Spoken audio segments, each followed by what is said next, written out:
The Adventure of the Priory School, Part 1. We've had some dramatic entrances and exits upon our small stage at Baker Street, but I cannot recollect anything more sudden and startling than the first appearance of Thornycroft Huxtable, M.A., Ph.D., etc. His card, which seemed too small to carry the weight of his academic distinctions, preceded him by a few seconds, and then he entered himself, so large, so pompous, and so dignified that he was the very embodiment of self-possession and solidity. And yet his first action, when the door had closed behind him, was to stagger against the table, whence he slipped down upon the floor, and there was that majestic figure prostrate and insensible upon our bearskin hearth-rug. We had sprung to our feet, and for a few moments we stared in silent amazement at this ponderous piece of wreckage which told of some sudden and fatal storm far out on the ocean of life. Then Holmes hurried with a cushion for his head, and I with brandy for his lips. The heavy white face was seamed with lines of trouble. The hanging pouches under the closed eyes were leaden in colour. The loose mouth drooped dolorously at the corners. The rolling chins were unshaven. Collar and shirt bore the grime of a long journey, and the hair bristled unkempt from the well-shaped head. It was a sorely stricken man who lay before us. "What is it, Watson?" asked Holmes. "Absolute exhaustion, possibly mere hunger and fatigue," said I, with my finger on the thready pulse, where the stream of life trickled thin and small. "Return ticket from Mackleton in the north of England," said Holmes, drawing it from the watch pocket. "It is not 12 o'clock yet. He has certainly been an early starter." The puckered eyelids had begun to quiver, and now a pair of vacant grey eyes looked up at us. An instant later the man had scrambled on to his feet, his face crimson with shame. "Forgive this weakness, Mr. Holmes. I have been a little overwrought. Thank you. If I might have a glass of milk and a biscuit, I have no doubt that I should be better. I came personally, Mr. Holmes, in order to ensure that you would return with me. I feared that no telegram would convince you of the absolute urgency of the case." "When you are quite restored—" "I am quite well again. I cannot imagine how I came to be so weak. I wish you, Mr. Holmes, to come to Mackleton with me by the next train." My friend shook his head. "My colleague, Dr. Watson, could tell you that we are very busy at present. I am retained in this case of the Ferrers documents, and the Abergavenny murder is coming up for trial. Only a very important issue could call me from London at present." "Important?" Our visitor threw up his hands. "Have you heard nothing of the abduction of the only son of the Duke of Holdernesse?" "What, the late Cabinet Minister?" "Exactly. We had tried to keep it out of the papers, but there was some rumour in the Globe last night. I thought it might have reached your ears."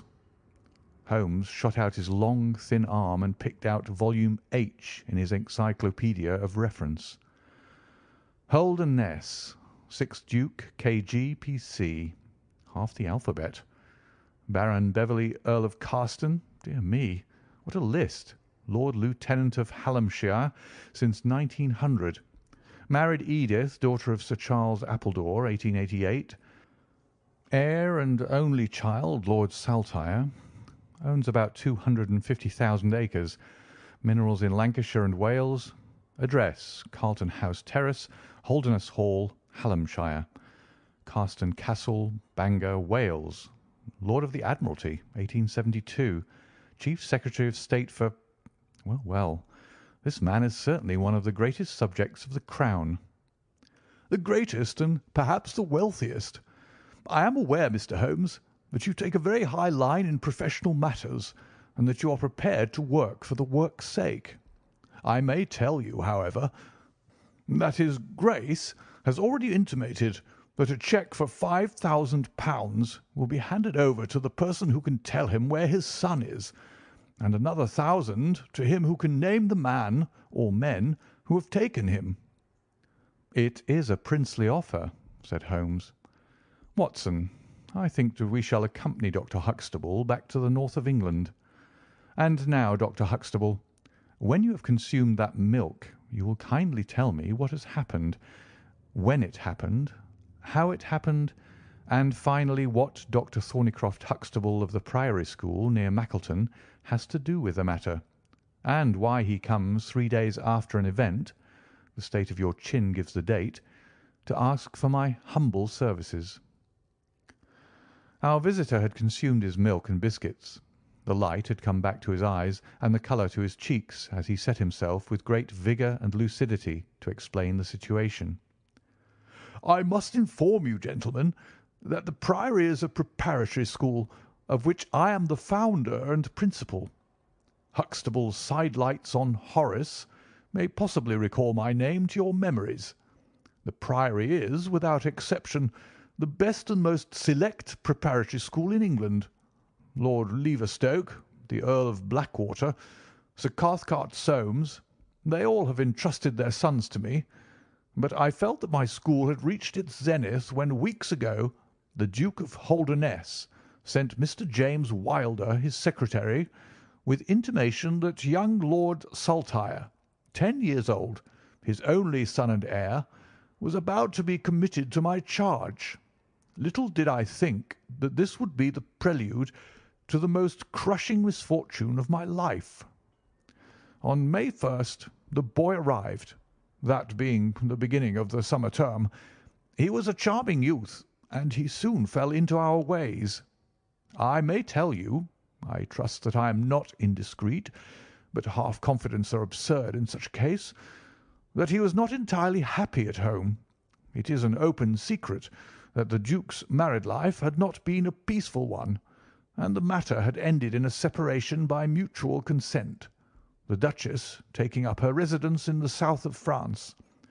This had occurred very shortly before, and the boy's sympathies are known to have been strongly with his mother. He moped after her departure from Holdernesse Hall, and it was for this reason that the Duke desired to send him to my establishment. In a fortnight the boy was quite at home with us, and was apparently absolutely happy.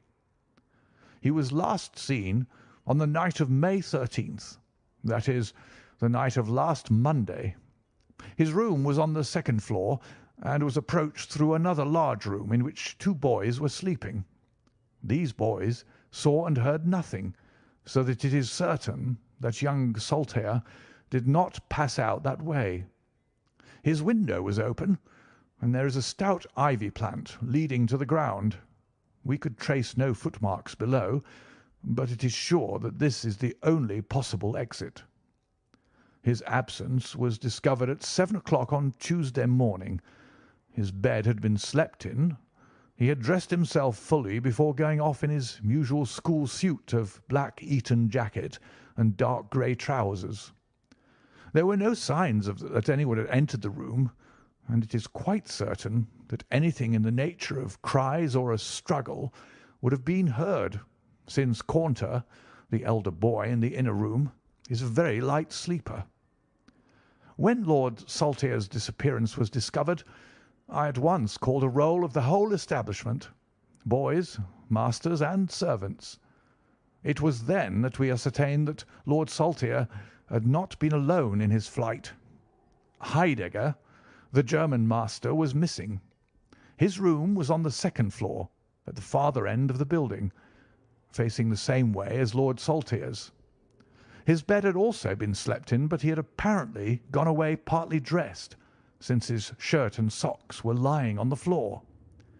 He had undoubtedly let himself down by the ivy, for we could see the marks of his feet where he had landed on the lawn. His bicycle was kept in a small shed beside his lawn, and it also was gone. He had been with me for 2 years, and came with the best references, but he was a silent, morose man, not very popular either with masters or boys. No trace could be found of the fugitives, and now, on Thursday morning, we are as ignorant as we were on Tuesday. Inquiry was, of course, made at once at Holdernesse Hall, which is only a few miles away, and We imagined that in some sudden attack of homesickness he had gone back to his father, but nothing had been heard of him. The Duke is greatly agitated, and as to me, you have seen yourselves the state of nervous prostration to which the suspense and the responsibility have reduced me. Mr. Holmes, if ever you put forward your full powers, I implore you to do so now, for never in your life could you have a case which is more worthy of them." Sherlock Holmes had listened with the utmost intentness to the statement of the unhappy schoolmaster. His drawn brows and the deep furrow between them showed that he needed no exhortation to concentrate all his attention upon a problem which, apart from the tremendous interests involved, must appeal so directly to his love of the complex and the unusual. He now drew out his notebook and jotted down one or two memoranda. "You have been very remiss in not coming to me sooner," said he, severely. "You start me on my investigation with a very serious handicap. It is conceivable, for example, that this ivy and this lawn would have yielded nothing to an expert observer." "I am not to blame, Mr. Holmes. His Grace was extremely desirous to avoid all public scandal. He was afraid of his family unhappiness being dragged before the world. He has a deep horror of anything of the kind." "But there has been some official investigation?" "Yes, sir, and it has proved most disappointing. An apparent clue was at once obtained, since a boy and a young man were reported to have been seen leaving a neighbouring station by an early train. Only last night we had news that the couple had been hunted down in Liverpool, and they proved to have no connection whatever with the matter in hand. Then it was that in my despair and disappointment, after a sleepless night, I came straight to you by the early train." "I suppose the local investigation was relaxed while this false clue was being followed up?" "It was entirely dropped." "So that 3 days have been wasted. The affair has been most deplorably handled." "I feel it and admit it." "And yet the problem should be capable of ultimate solution.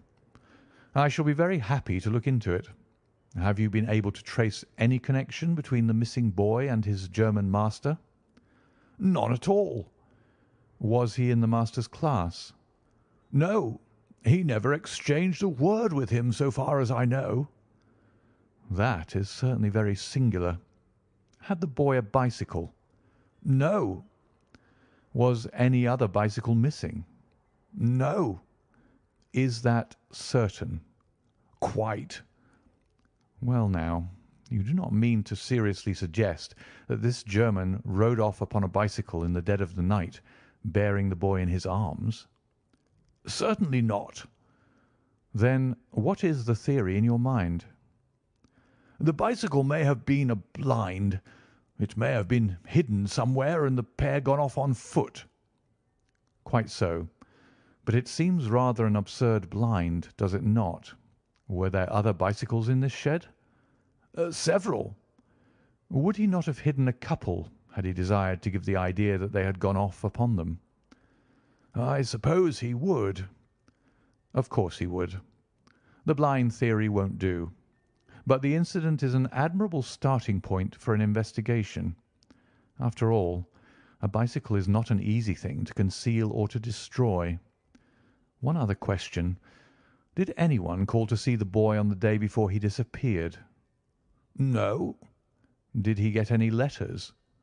"Yes, one letter." "From whom?" "From his father." "Do you open the boy's letters?" "No." "How do you know it was from the father?" "The coat of arms was on the envelope, and it was addressed in the Duke's peculiarly stiff hand. Besides, the Duke remembers having written." "When had he a letter before that?" "Not for several days." "Had he ever one from France?" "No, never." You see the point of my questions, of course. Either the boy was carried off by force, or he went of his own free will. In the latter case, you would expect that some prompting from outside would be needed to make so young a lad do such a thing. If he has had no visitors, that prompting must have come in letters. Hence I try to find out who were his correspondents." "I fear I cannot help you much. His only correspondent, so far as I know, was his own father." "Who wrote to him on the very day of his disappearance. Were the relations between father and son very friendly?" "His Grace is never very friendly with anyone. He is completely immersed in large public questions, and is rather inaccessible to all ordinary emotions. But he was always kind to the boy in his own way." "But the sympathies of the latter were with the mother." "Yes." "Did he say so?" "No." "The Duke, then?" "Good heaven, no." "Then how could you know?"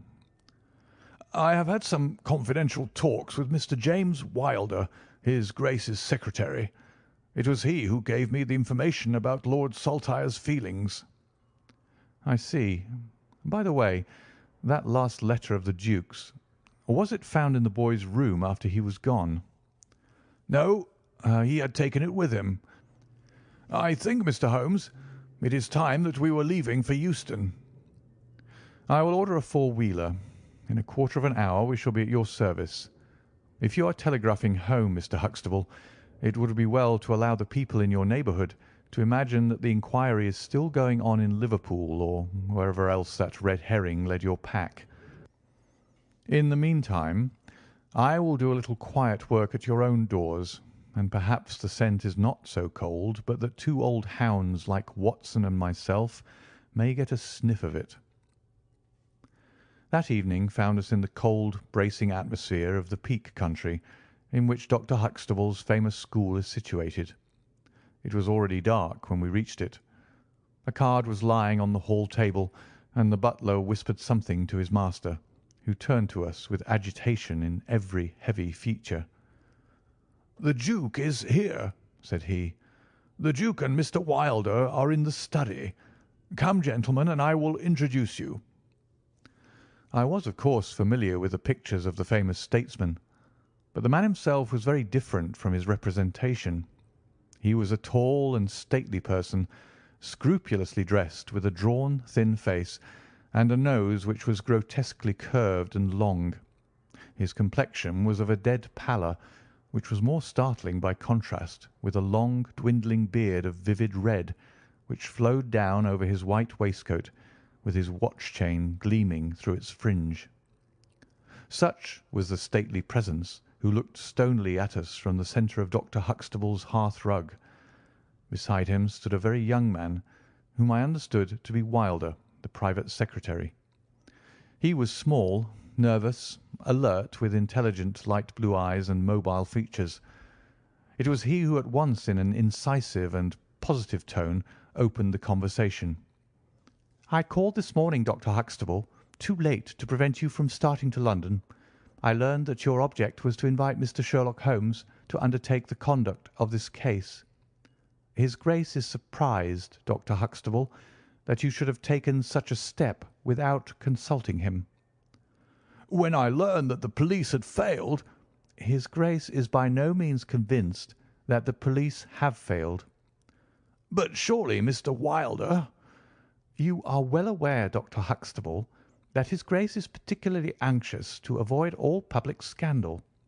He prefers to take as few people as possible into his confidence." "The matter can be easily remedied," said the browbeaten doctor. "Mr. Sherlock Holmes can return to London by the morning train." "Hardly that, Doctor, hardly that," said Holmes in his blandest voice. "This northern air is invigorating and pleasant, so I propose to spend a few days upon your moors, and to occupy my mind as best I may. Whether I have the shelter of your roof or the village inn is, of course, for you to decide." I could see that the unfortunate doctor was in the last stage of indecision, from which he was rescued by the deep, sonorous voice of the red-bearded Duke, which boomed out like a dinner gong. "I agree with Mr. Wilder, Dr. Huxtable. that you would have done wisely to consult me.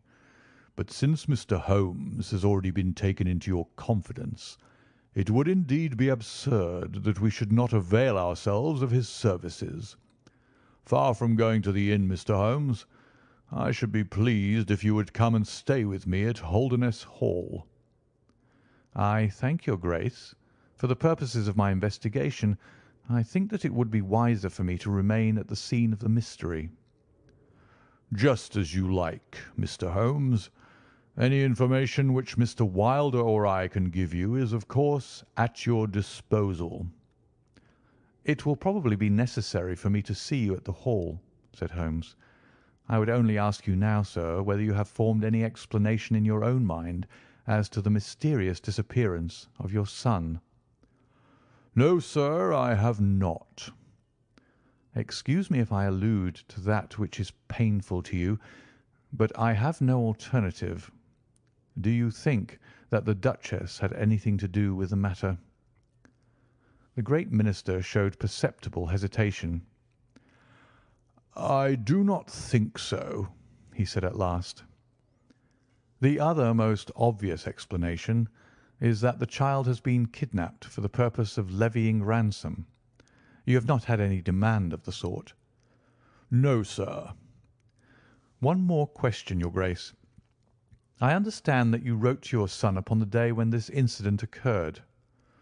"No, I wrote upon the day before." "Exactly. But he received it on that day?" "Yes." "Was there anything in your letter which might have unbalanced him or induced him to take such a step?" "No, sir, certainly not." "Did you post that letter yourself?" The nobleman's reply was interrupted by his secretary, who broke in with some heat. "His Grace is not in the habit of posting letters himself," said he. "This letter was laid with others upon the study table, and I myself put them in the post bag." "You are sure this one was among them?" "Yes, I observed it." "How many letters did your Grace write that day?" 20 or 30. I have a large correspondence, but surely this is somewhat irrelevant." "Not entirely," said Holmes. "For my own part," the Duke continued, "I have advised the police to turn their attention to the south of France. I have already said that I do not believe that the Duchess would encourage so monstrous an action, but the lad had the most wrong-headed opinions, and it is possible that he may have fled to her, aided and abetted by this German. I think, Dr. Huxtable, that we will now return to the Hall." I could see that there were other questions which Holmes would have wished to put, but the nobleman's abrupt manner showed that the interview was at an end. It was evident that to his intensely aristocratic nature this discussion of his intimate family affairs with a stranger was most abhorrent, and that he feared lest every fresh question would throw a fiercer light into the discreetly shadowed corners of his ducal history. When the nobleman and his secretary had left, my friend flung himself at once, with characteristic eagerness, into the investigation. The boy's chamber was carefully examined, and yielded nothing save the absolute conviction that it was only through the window that he could have escaped. The German master's room and effects gave no further clue. In his case a trailer of ivy had given way under his weight, and we saw by the light of a lantern the mark on the lawn where his heels had come down. That one dint in the short green grass was the only material witness left of this inexplicable nocturnal flight. Sherlock Holmes left the house alone, and only returned after 11. He had obtained a large ordnance map of the neighbourhood, and this he brought into my room, where he laid it out on the bed, and having balanced a lamp in the middle of it, he began to smoke over it, and occasionally to point out objects of interest with the reeking amber of his pipe. Holmes' map of the neighbourhood of the school. "This case grows upon me, Watson," said he. "There are decidedly some points of interest in connection with it. In this early stage, I want you to realise those geographical features which may have a good deal to do with our investigation. Look at this map. This dark square is the Priory School. I'll put a pin in it. Now, this line is the main road. You see that it runs east and west past the school, and you see also that there is no side road for a mile either way. If these two folk passed away by road, it was this road. Exactly. By a singular and happy chance, we are able to some extent to check what passed along this road during the night in question. At this point, where my pipe is now resting, a county constable was on duty from 12 to 6. It is, as you perceive, the first crossroad on the east side. This man declares that he was not absent from his post for an instant, and he is positive that neither boy nor man could have gone that way unseen. I have spoken with this policeman to-night, and he appears to me to be a perfectly reliable person. That blocks this end. We have now to deal with the other. There is an inn here, the Red Bull, the landlady of which was ill. She had sent to Mackleton for a doctor, but he did not arrive until morning, being absent at another case. The people at the inn were alert all night, awaiting his coming, and one or other of them seems to have continually had an eye upon the road. They declare that no one passed.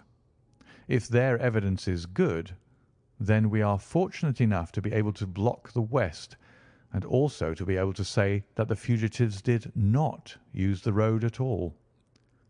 But the bicycle, I objected. Quite so. We will come to the bicycle presently. To continue our reasoning, if these people did not go by the road, they must have traversed the country to the north of the house or to the south of the house. That is certain. Let us weigh the one against the other.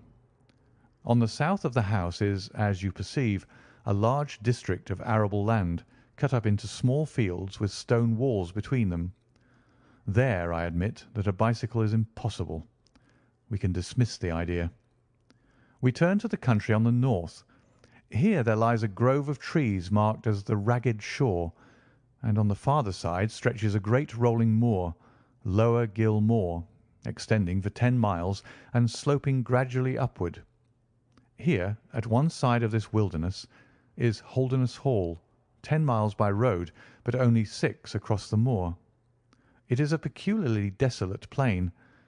A few more farmers have small holdings where they rear sheep and cattle. Except these, the plover and the curlew are the only inhabitants until you come to the Chesterfield high road. There is a church there, you see, a few cottages and an inn. Beyond that the hills become precipitous. Surely it is here to the north that our quest must lie. But the bicycle, I persisted. Well, well, said Holmes impatiently. A good cyclist does not need a high road. The moor is intersected with paths, and the moon was at the full. Hello, what's this? There was an agitated knock at the door, and an instant afterwards Dr. Huxtable was in the room. In his hand he held a blue cricket cap with a white chevron on the peak. "At last we have a clue," he cried. "Thank Heaven! At last we are on the dear boy's track. It is his cap." "Where was it found?" "In the van of the gipsies who camped on the moor. They left on Tuesday. To-day the police traced them down and examined their caravan. This was found." "How do they account for it?" "They shuffled and lied, said that they found it on the moor on Tuesday morning. They know where he is, the rascals, thank goodness. They're all safe under lock and key. Either the fear of the law or the Duke's purse will certainly get out of them all that they know." "So far so good," said Holmes, when the doctor had at last left the room. "It at least bears out the theory that it is on the side of the Lower Gill Moor that we must hope for results. The police have really done nothing locally, save the arrest of those gipsies. Look here, Watson. There's a watercourse across the moor. You see it marked here in the map. In some parts it widens into a morass. This is particularly so in the region between Holderness Hall and the school. It is vain to look elsewhere for tracks in this dry weather, but at that point there is certainly a chance of some record being left. I will call you early tomorrow morning, and you and I will try if we can throw some light upon the mystery." The day was just breaking when I woke to find the long, thin form of Holmes by my bedside. He was fully dressed, and had apparently already been out. "I have done the lawn and the bicycle shed," said he. "I have also had a rumble through the ragged shore. Now, Watson, there is cocoa ready in the next room. I must beg you to hurry, for we have a great day before us." His eyes shone, and his cheek was flushed with the exhilaration of the master workman who sees his work lie ready before him.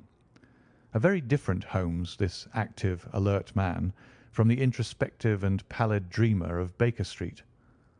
I felt, as I looked upon that supple figure, alive with nervous energy, that it was indeed a strenuous day that awaited us. And yet it opened in the blackest disappointment. With high hopes we struck across the peaty russet moor, intersected with 1,000 sheep paths, until we came to the broad light green belt which marked the morass between us and Holderness. Certainly if the lad had gone homeward, he must have passed this, and he could not pass it without leaving his traces. But no sign of him or the German could be seen. With a darkening face my friend strode along the margin, eagerly observant of every muddy stain upon the mossy surface. Sheep marks there were in profusion, and at one place, some miles down, cows had left their tracks. Nothing more. "Check number 1, said Holmes, looking gloomily over the rolling expanse of the moor. "There is another morass down yonder, and a narrow neck between. Hallo! Hallo! Hallo! What have we here?" We had come on a small black ribbon of pathway. In the middle of it, clearly marked on the sodden soil, was the track of a bicycle. "Hurrah!" I cried. "We have it." But Holmes was shaking his head, and his face was puzzled and expectant rather than joyous. "A bicycle, certainly, but not the bicycle," said he. "I am familiar with 42 different impressions left by tyres. This, as you perceive, is a Dunlop, with a patch upon the outer cover. Heidegger's tyres were Palmer's, leaving longitudinal stripes. Aveling, the mathematical master, was sure upon the point. Therefore it is not Heidegger's track." "The boy's, then?" "Possibly, if we could prove a bicycle to have been in his possession. But this we have utterly failed to do. This track, as you perceive, was made by a rider who was going from the direction of the school." "Or towards it." "No, no, my dear Watson. The more deeply sunk impression is, of course, the hind wheel upon which the weight rests. You perceive several places where it has passed across and obliterated the more shallow mark of the front one. It was undoubtedly heading away from the school. It may or may not be connected with our inquiry, but we will follow it backwards before we get any further." We did so, and at the end of a few hundred yards lost the tracks as we emerged from the boggy portion of the moor. Following the path backwards, we picked out another spot where a spring trickled across it. Here, once again, was the mark of the bicycle, though nearly obliterated by the hoofs of cows. After that there was no sign, but the path ran right on into Ragged Shaw, the wood which backed on to the school. From this wood the cycle must have emerged. Holmes sat down on a boulder and rested his chin in his hands. I had smoked 2 cigarettes before he moved. "Well, well," said he at last, "it is of course possible that a cunning man might change the tyres of his bicycle in order to leave the unfamiliar tracks. A criminal who was capable of such a thought is a man whom I should be proud to do business with. We will leave this question undecided and hark back to our morass again, for we have left a good deal unexplored." We continued our systematic survey of the edge of the sodden portion of the moor, and soon our perseverance was gloriously rewarded. Right across the lower part of the bog lay a miry path. Holmes gave a cry of delight as he approached it. An impression like a fine bundle of telegraph wires ran down the centre of it. It was the Palmer tyres. "Here is Herr Heidegger, sure enough," cried Holmes exultantly. "My reasoning seems to have been pretty sound, Watson." "I congratulate you." "But we have a long way still to go. Kindly walk clear of the path. Now, let us follow the trail. I fear that it will not lead very far." We found, however, as we advanced, that this portion of the moor is intersected with soft patches, and though we frequently lost sight of the track, we always succeeded in picking it up once more. "Do you observe," said Holmes, "that the rider is now undoubtedly forcing the pace? There can be no doubt of it. Look at this impression, where you get both tyres clear. The one is as deep as the other. That can only mean that the rider is throwing his weight onto the handlebar, as a man does when he is sprinting. By Jove, he's had a fall." There was a broad irregular smudge covering some yards of the track. Then there were a few footmarks, and the tyre reappeared once more. "A side slip," I suggested. Holmes held up a crumpled branch of flowering gorse. To my horror, I perceived that the yellow blossoms were all dabbed with crimson. On the path, too, and among the heather, were dark stains of clotted blood. "Bad," said Holmes. "Bad. Stand clear, Watson. Not an unnecessary footstep. What do I read here? He fell wounded. He stood up.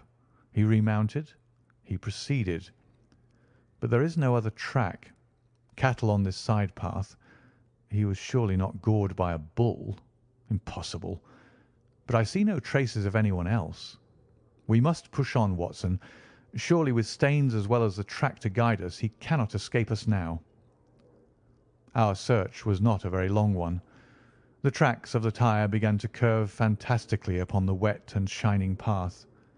Suddenly, as I looked ahead, the gleam of metal caught my eye from amid the thick gorse bushes. Out of them we dragged a bicycle, Palmer tyred, one pedal bent, and the whole front of it horribly smeared and slobbered with blood. On the other side of the bushes a shoe was projecting. We ran round, and there lay the unfortunate rider. He was a tall man, full bearded, with spectacles, one glass of which had been knocked out. The cause of his death was a frightful blow upon the head, which had crushed in part of his skull. That he could have gone on after receiving such an injury said much for the vitality and courage of the man. He wore shoes but no socks, and his open coat disclosed a nightshirt beneath it. It was undoubtedly the German master. Holmes turned the body over reverently and examined it with great attention. He then sat in deep thought for a time, and I could see by his ruffled brow that this grim discovery had not, in his opinion, advanced us much in our inquiry. "It is a little difficult to know what to do, Watson," said he at last. "My own inclinations are to push this inquiry on, for we have already lost so much time that we cannot afford to waste another hour. On the other hand, we are bound to inform the police of the discovery, and to see that this poor fellow's body is looked after. I could take a note back, but I need your company and assistance. Wait a bit. There is a fellow cutting peat up yonder. Bring him over here, and he will guide the police." End of Part 1 of The Adventure of the Priory School.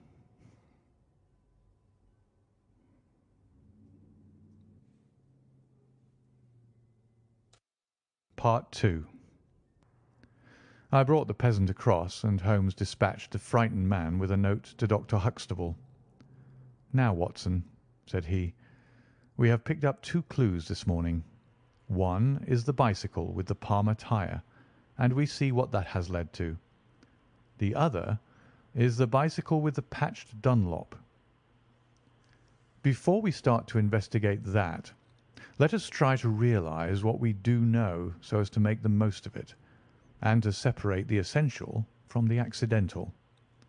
First of all, I wish to impress upon you that the boy certainly left of his own free will.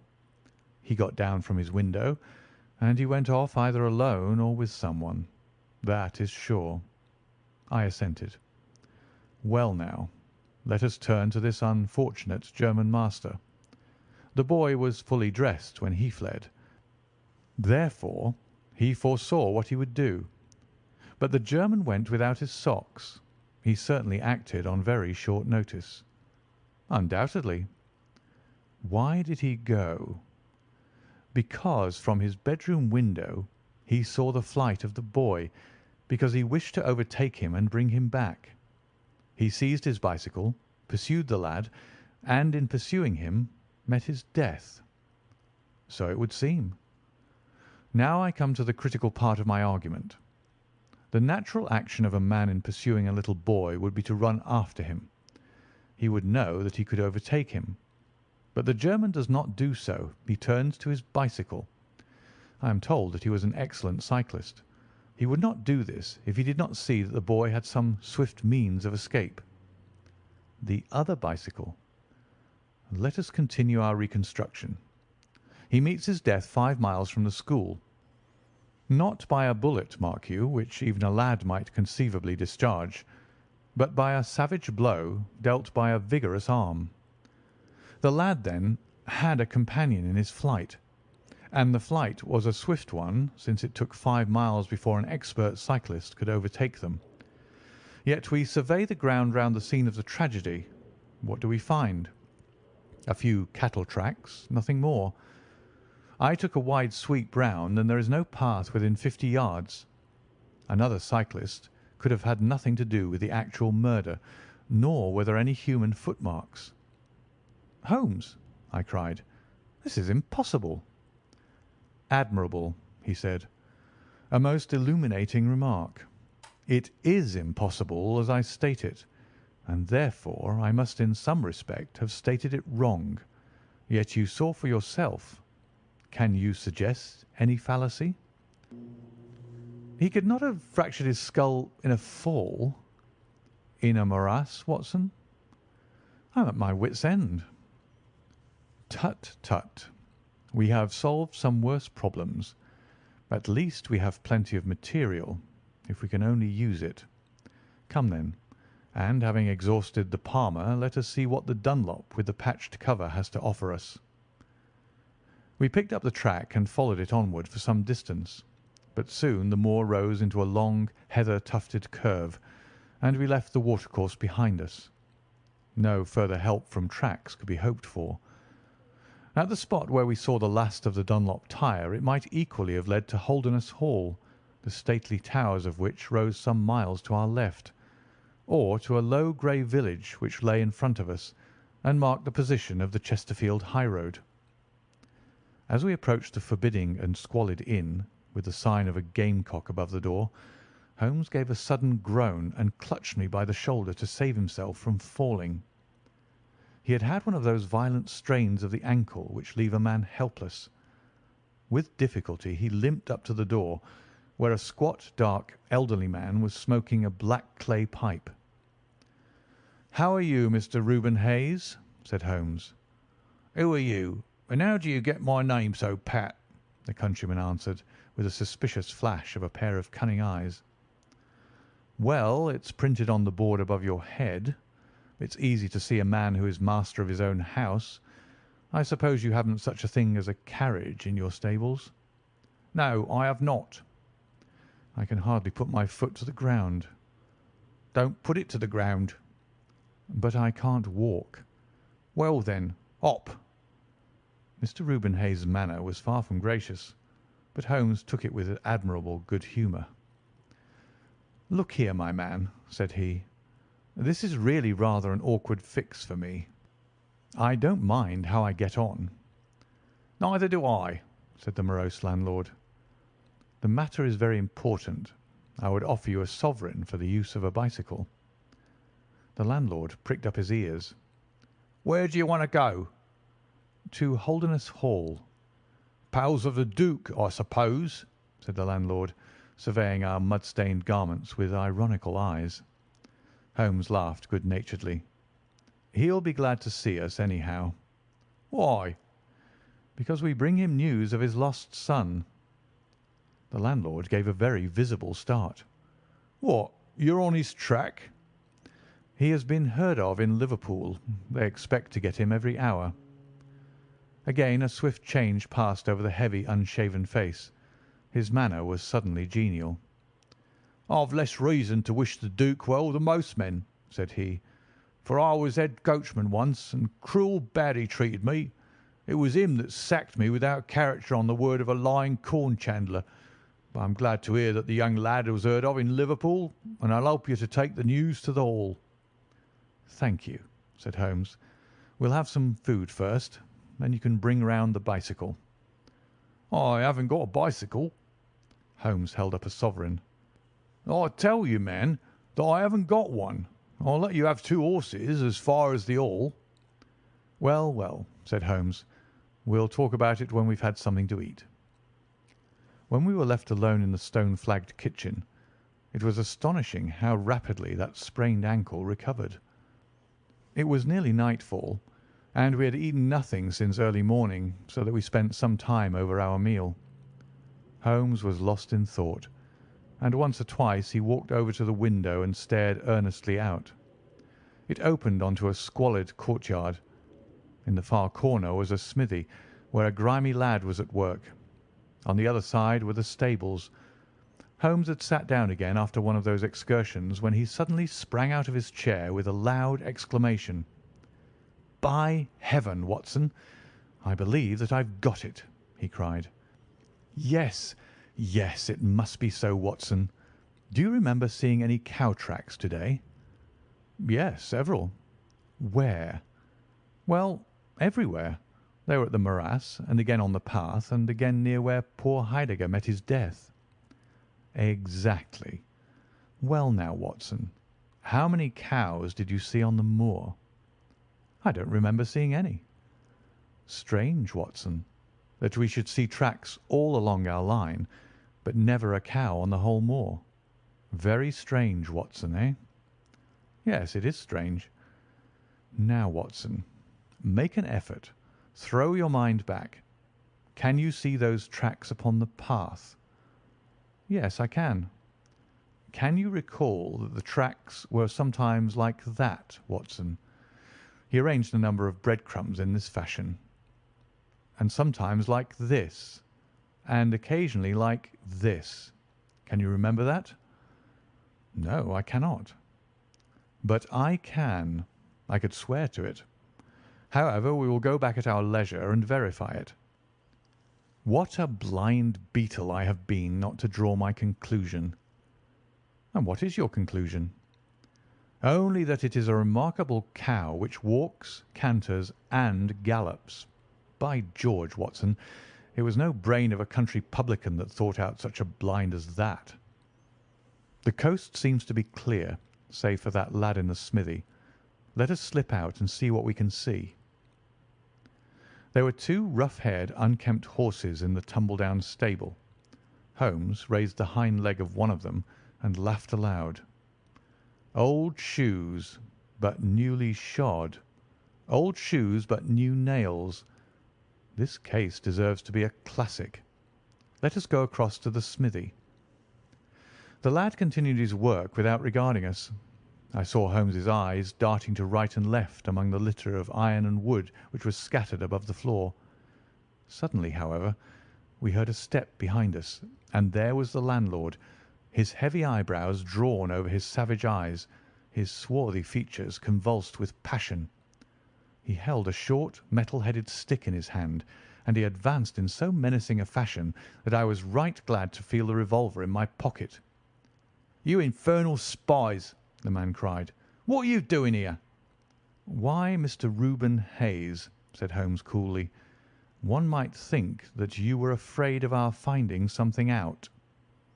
The man mastered himself with a violent effort, and his grim mouth loosened into a false laugh which was more menacing than his frown. "You're welcome to all you can find out in my smithy," said he. "But look here, mister, I don't care for folk poking about my place without my leave, so the sooner you pay your score and get out of this, the better I shall be pleased." "All right, Mr. Hayes, no harm meant," said Holmes. We have been having a look at your horses, but I think I'll walk after all. It's not far, I believe." "Not more than 2 miles to the Allgates. That's the road to the left." He watched us with sullen eyes until we had left his premises. We did not go very far along the road, for Holmes stopped the instant that the curve hid us from the landlord's view. "We were warm, as the children say at that inn," said he. "I seem to grow colder every step that I take away from it. No, no, I can't possibly leave it." "I'm convinced," said I, "that this Reuben Hayes knows all about it. A more self-evident villain I never saw." "Oh, he impressed you in that way, did he? There are the horses. There is the smithy. Yes, it is an interesting place, this Fighting Cock. I think we shall have another look at it in an unobtrusive way." A long sloping hillside, dotted with grey limestone boulders, stretched behind us. We had turned off the road and were making our way up the hill when, looking in the direction of Holderness Hall, I saw a cyclist coming swiftly along. "Get down, Watson," cried Holmes with a heavy hand upon my shoulder. We had hardly sunk from view when the man flew past us on the road amid a rolling cloud of dust. I caught a glimpse of a pale, agitated face, a face with horror in every lineament, the mouth open, the eyes staring wildly in front. It was like some strange caricature of the dapper James Wilder whom we had seen the night before. "The Duke's secretary," cried Holmes. "Come, Watson, let us see what he does." We scrambled from rock to rock until in a few moments we had made our way to a point from which we could see the front door of the inn. Wilder's bicycle was leaning against the wall beside it. No one was moving about the house, nor could we catch a glimpse of any faces at the windows. Slowly the twilight crept down as the sun sank behind the high towers of Holderness Hall. Then in the gloom we saw the two side lamps of a trap light up in the stable yard of the inn, and shortly afterwards heard the rattle of hoofs as it wheeled out into the road and tore off at a furious pace in the direction of Chesterfield. "What do you make of that, Watson?" Holmes whispered. "It looks like a flight. A single man in a dog-cart, so far as I could see. Well, it certainly was not Mr. James Wilder, for there he is at the door." A red square of light had sprung out of the darkness. In the middle of it was the black figure of the secretary, his head advanced, peering out into the night. It was evident that he was expecting someone. Then at last there were steps in the road. A second figure was visible for an instant against the light. The door shut, and all was black once more. 5 minutes later a lamp was lit in a room upon the first floor. "It seems to be a curious class of custom that is done by the Fighting Cock," said Holmes. "The bar is on the other side." "Quite so. These are what one may call the private guests. Now, what in the world is Mr. James Wilder doing in that den at this hour of night, and who is the companion who comes to meet him there? Come, Watson, we must really take a risk and try to investigate this a little more closely." Together we stole down to the road and crept across to the door of the inn. The bicycle still leaned against the wall. Holmes struck a match and held it to the back wheel, and I heard him chuckle as the light fell upon a patched Dunlop tyre. Up above us was the lighted window. "I must have a peep through that, Watson. If you bend your back and support yourself upon the wall, I think that I can manage." An instant later his feet were on my shoulders, but he was hardly up before he was down again. "Come, my friend," said he, "our day's work has been quite long enough. I think that we have gathered all that we can. It's a long walk to the school, and the sooner we get started, the better." He hardly opened his lips during that weary trudge across the moor, nor would he enter the school when he reached it, but went on to Mackleton Station, whence he could send some telegrams. Late at night I heard him consoling Dr. Huxtable, prostrated by the tragedy of his master's death, and later still he entered my room as alert and vigorous as he had been when he started in the morning. "All goes well, my friend," said he. I promise that before tomorrow evening we shall have reached the solution of the mystery." At 11 o'clock next morning my friend and I were walking up the famous yew avenue of Holdernesse Hall. We were ushered through the magnificent Elizabethan doorway and into his Grace's study, where we found Mr. James Wilder, demure and courtly, but with some trace of that wild terror of the night before still lurking in his furtive eyes and in his twitching features. "You have come to see his Grace. I am sorry, but the fact is that the Duke is far from well. He has been very much upset by the tragic news. We received a telegram from Dr. Huxtable yesterday afternoon which told us of your discovery." "I must see the Duke, Mr. Wilder." "But he is in his room." "Then I must go to his room." "I believe he is in his bed." "I will see him there." Holmes's cold and inexorable manner showed the secretary that it was useless to argue with him. "Very good, Mr. Holmes. I will tell him that you are here."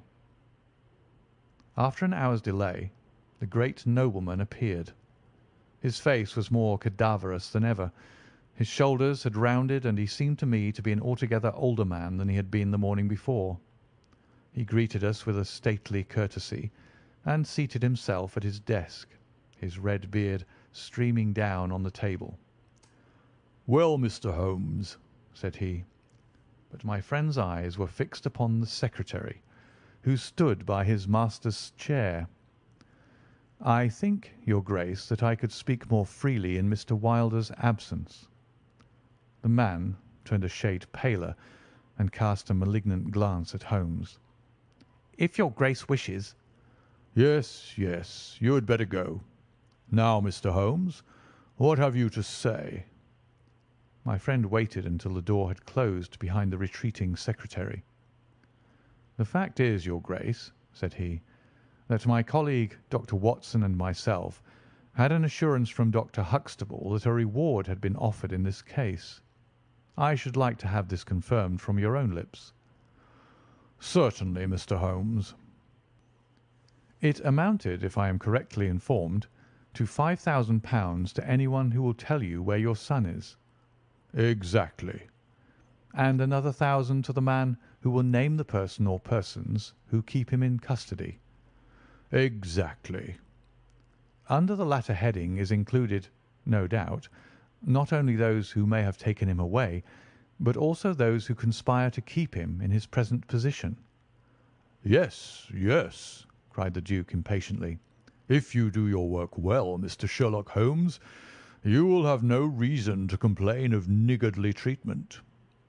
My friend rubbed his thin hands together with an appearance of avidity which was a surprise to me, who knew his frugal tastes. "I fancy that I see your Grace's cheque-book upon the table," said he. "I should be glad if you would make me out a cheque for £6,000. It would be as well, perhaps, for you to cross it. The Capital and Counties Bank, Oxford Street, Branch, are my agents." His Grace sat very stern and upright in his chair, and looked stonily at my friend. "Is this a joke, Mr. Holmes? It is hardly a subject for pleasantry." "Not at all, your Grace. I was never more earnest in my life." "What do you mean, then?"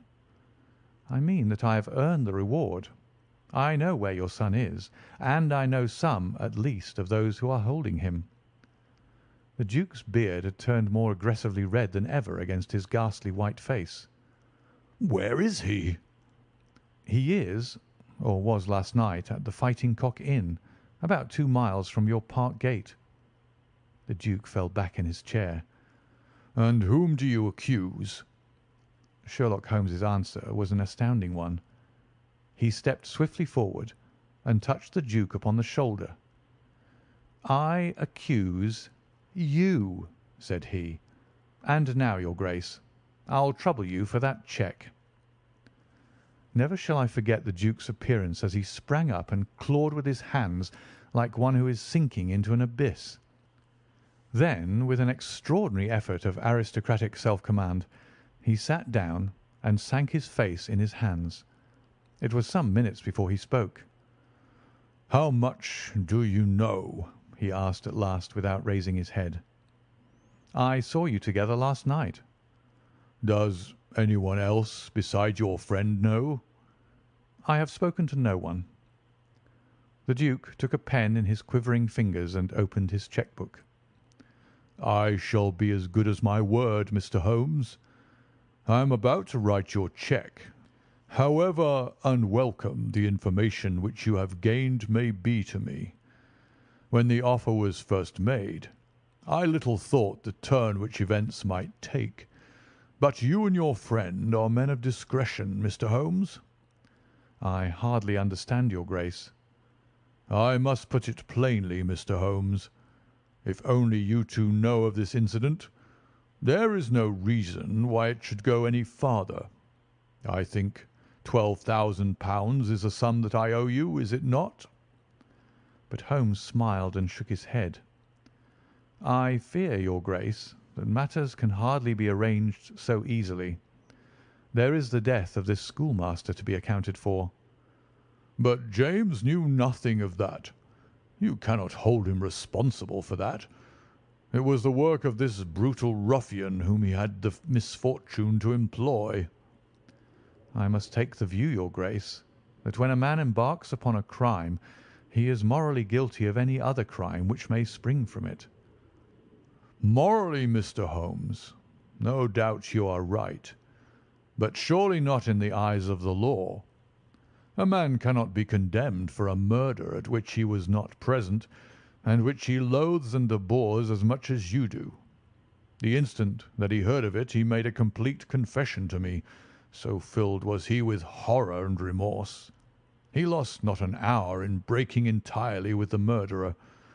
Oh, Mr. Holmes, you must save him. You must save him. I tell you that you must save him." The Duke had dropped the last attempt at self-command and was pacing the room with a convulsed face and with his clenched hands raving in the air. At last he mastered himself and sat down once more at his desk. "I appreciate your conduct in coming here before you spoke to anyone else," said he. "At least we have to take counsel how far we can minimize this hideous scandal." "Exactly," said Holmes. "I think, your Grace, that this can only be done by absolute frankness between us. I am disposed to help your Grace to the best of my ability, but in order to do so, I must understand to the last detail how the matter stands. I realise that your words applied to Mr. James Wilder, and that he is not the murderer." "No, the murderer has escaped." Sherlock Holmes smiled demurely. "Your Grace can hardly have heard of any small reputation which I possess, or you would not imagine that it is so easy to escape me. Mr. Reuben Hayes was arrested at Chesterfield on my information at 11 o'clock last night. I had a telegram from the head of the local police before I left the school this morning." The Duke leaned back in his chair and stared with amazement at my friend. "You seem to have powers that are hardly human," said he. "So Reuben Hayes is taken. I am right glad to hear it, if it will not react upon the fate of James." "Your secretary?" "No, sir, my son." It was Holmes's turn to look astonished. "I confess that this is entirely new to me, your Grace. I must beg you to be more explicit." "I will conceal nothing from you. I agree with you that complete frankness, however painful it may be to me, is the best policy in this desperate situation to which James's folly and jealousy have reduced us. When I was a very young man, Mr. Holmes, I loved with such a love as comes only once in a lifetime.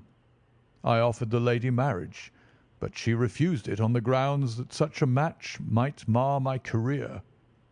Had she lived, I would certainly never have married anyone else. She died and left this one child whom for her sake I have cherished and cared for. I could not acknowledge the paternity to the world, but I gave him the best of educations, and since he came to manhood I have kept him near my person. He surmised my secret, and was presumed ever since upon the claim which he has upon me and upon his power of provoking a scandal which would be abhorrent to me. His presence had something to do with the unhappy issue of my marriage. Above all, he hated my young legitimate heir from the first, with a persistent hatred. You may well ask me why, under these circumstances, I still kept James under my roof. I answer that it was because I could see his mother's face in his, and that for her dear sake there was no end to my long suffering. All her pretty ways, too. There was not one of them which he could not suggest and bring back to my memory. I could not send him away, but I feared so much lest he should do Arthur, that is, Lord Saltire, a mischief, that I dispatched him for safety to Dr. Huxtable's school. James came into contact with this fellow Hayes, because the man was a tenant of mine, and James acted as agent. The fellow was a rascal from the beginning, but in some extraordinary way James became intimate with him. He had always a taste for low company. When James determined to kidnap Lord Saltire, it was of this man's service that he availed himself. You remember that I wrote to Arthur upon that last day? Well, James opened the letter and inserted a note asking Arthur to meet him in a little wood called the Ragged Shaw, which is near to the school. He used the Duchess's name, and in that way got the boy to come. That evening James bicycled over. I am telling you what he has himself confessed to me, and he told Arthur, whom he met in the wood, that his mother longed to see him, that she was awaiting him on the moor, and that if he would come back into the wood at midnight, he would find a man with a horse who would take him to her. Poor Arthur fell into the trap. He came to the appointment and found this fellow Hayes with a led pony. Arthur mounted, and they set off together. It appears, though this James only heard yesterday, that they were pursued, that Hayes struck the pursuer with his stick, and that the man died of his injuries.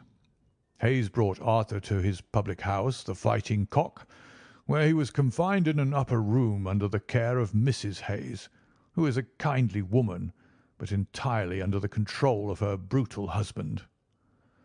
Well, Mr. Holmes, that was the state of affairs when I first saw you 2 days ago. I had no more idea of the truth than you. You will ask me what was James's motive in doing such a deed. I answer that there was a great deal which was unreasoning and fanatical in the hatred which he bore my heir. In his view, he should himself have been heir of all my estates, and he deeply resented those social laws which made it impossible. At the same time, he had a definite motive also. He was eager that I should break the entail, and he was of opinion that it lay in my power to do so. He intended to make a bargain with me, to restore Arthur if I would break the entail, and so make it possible for the estate to be left to him by will. He knew well that I should never willingly invoke the aid of the police against him. I say that he would have proposed such a bargain to me, but he did not actually do so, for events moved too quickly for him, and he had no time to put his plans into practice. What brought all this wicked scheme to wreck was your discovery of this man Heidegger's dead body. James was seized with horror at the news. It came to us yesterday as we sat together in this study. Dr. Huxtable had sent a telegram.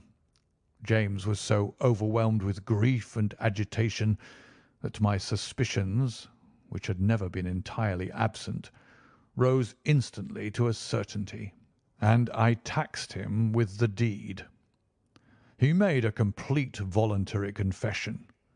Then he implored me to keep his secret for 3 days longer, so as to give his wretched accomplice a chance of saving his guilty life. I yielded, as I have always yielded, to his prayers, and instantly James hurried off to the Fighting Cock to warn Hayes and give him the means of flight.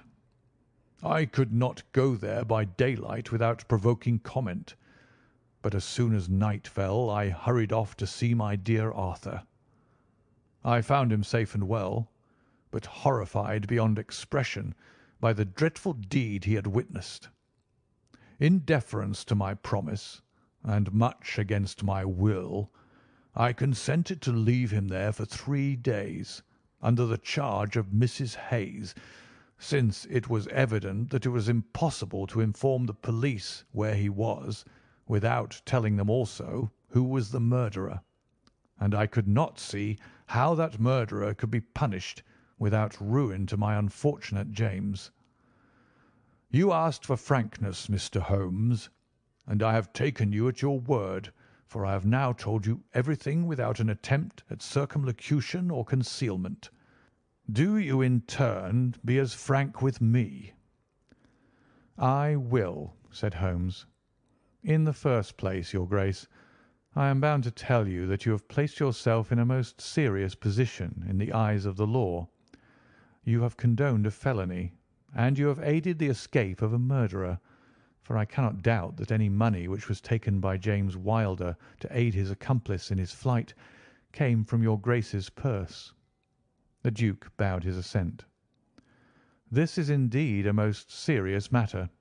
Even more culpable, in my opinion, your Grace, is your attitude towards your younger son.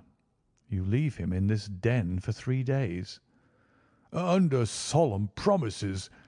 "What are promises to such people as these? You have no guarantee that he will not be spirited away again. To humour your guilty elder son, you have exposed your innocent younger son to imminent and unnecessary danger. It was a most unjustifiable action." The proud Lord of Holderness was not accustomed to be so rated in his own ducal hall. The blood flushed into his high forehead, but his conscience held him dumb. "I will help you, but on one condition only. It is that you ring for the footman and let me give such orders as I like." Without a word, the Duke pressed the electric bell. A servant entered. "You will be glad to hear," said Holmes, "that your young master is found. It is the Duke's desire that the carriage shall go at once to the Fighting Cock Inn to bring Lord Saltire home." "Now," said Holmes, when the rejoicing lackey had disappeared, "having secured the future, we can afford to be more lenient with the past. I am not in an official position, and there is no reason, so long as the ends of justice are served, why I should disclose all that I know. As to Hayes, I say nothing. The gallows awaits him, and I would do nothing to save him from it. What he will divulge I cannot tell, but I have no doubt that your Grace could make him understand that it is to his interest to be silent. From the police point of view, he will have kidnapped the boy for the purpose of ransom. If they do not themselves find it out, I see no reason why I should prompt them to take a broader point of view. I would warn your Grace, however, that the continued presence of Mr. James Wilder in your household can only lead to misfortune." "I understand that, Mr. Holmes, and it is already settled that he shall leave me forever and go to seek his fortune in Australia." "In that case, your Grace, since you have yourself stated that any unhappiness in your married life was caused by his presence, I would suggest that you make such amends as you can to the Duchess, and that you try to resume those relations which have been so unhappily interrupted." "That also I have arranged, Mr. Holmes. I wrote to the Duchess this morning." "In that case," said Holmes, rising, "I think that my friend and I can congratulate ourselves upon several most happy results from our little visit to the north. There is one other small point upon which I desire some light. This fellow Hayes had shod his horses with shoes which counterfeited the tracks of cows. Was it from Mr. Wilder that he learned so extraordinary a device?" The Duke stood in thought for a moment, with a look of intense surprise on his face. Then he opened a door and showed us into a large room furnished as a museum. He led the way to a glass case in a corner and pointed to the inscription. "These shoes," it ran, "were dug up in the moat of Holderness Hole. They are for the use of horses, but they are shaped below with a cloven foot of iron so as to throw pursuers off the track. They are supposed to have belonged to some of the marauding barons of Holderness in the Middle Ages." Holmes opened the case, and moistening his finger he passed it along the shoe. A thin film of recent mud was left upon his skin. "Thank you," said he, as he replaced the glass. "It is the second most interesting object that I have seen in the north." "And the first?" Holmes folded up his cheque and placed it carefully in his notebook. "I am a poor man," said he, as he patted it affectionately and thrust it into the depths of his inner pocket. End of the adventure of the Priory School.